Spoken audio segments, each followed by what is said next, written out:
દેવાધિદેવ મહાદેવના સાનિધ્યમાં ભક્તિ, સંસ્કૃતિ અને પ્રકૃતિના સંગમ સાથે જૂનાગઢના પવિત્ર ભવનાથ ગિરનારની તળેટીમાં પરંપરાગત રીતે વિશ્વ પ્રસિદ્ધ મહાશિવરાત્રિ મેળો યોજાશે।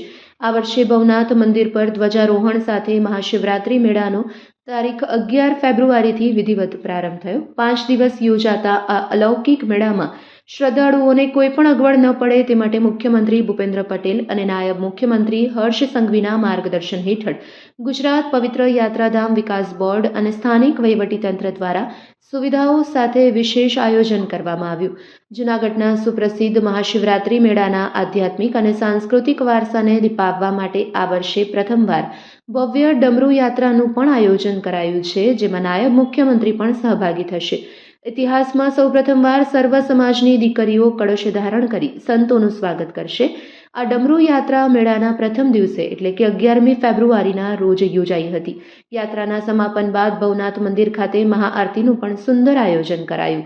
ગુજરાત પવિત્ર યાત્રાધામ વિકાસ બોર્ડ દ્વારા યાત્રિકોના રાત્રિ રોકાણને આરામદાયક બનાવવા માટે 800 થી 850 ભાવિકોની ક્ષમતા ધરાવતો વિશાળ જર્મન ડોમ તૈયાર કરવામાં આવ્યો છે।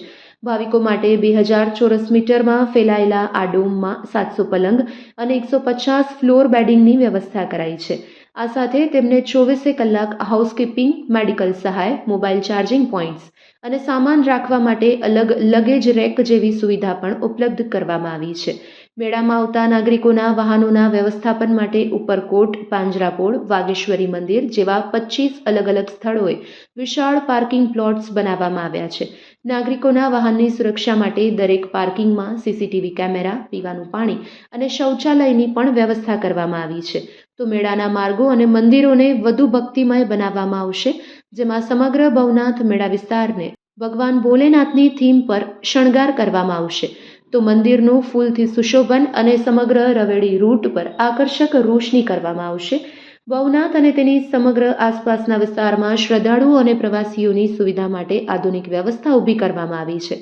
પીવાના શુદ્ધ પાણી માટે 140 પરબની વ્યવસ્થા, પર્યાવરણની જાળવણી માટે 10 બોટલ ક્રશર મશીન અને કોઈપણ તબીબી જરૂરિયાતને પહોંચી વળવા 28 મેડિકલ સુવિધા કાઉન્ટર્સ પણ કાર્યરત કરવામાં આવ્યા છે।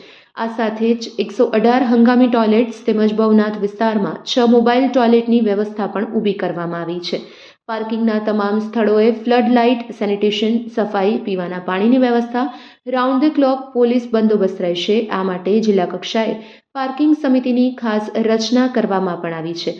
તો સ્થાનિક તંત્ર દ્વારા સાંસ્કૃતિક કાર્યક્રમ, લાઇટ એન્ડ સાઉન્ડ શો અને સુરક્ષા માટે બેરિકેડિંગની વ્યવસ્થા પણ કરવામાં આવી છે।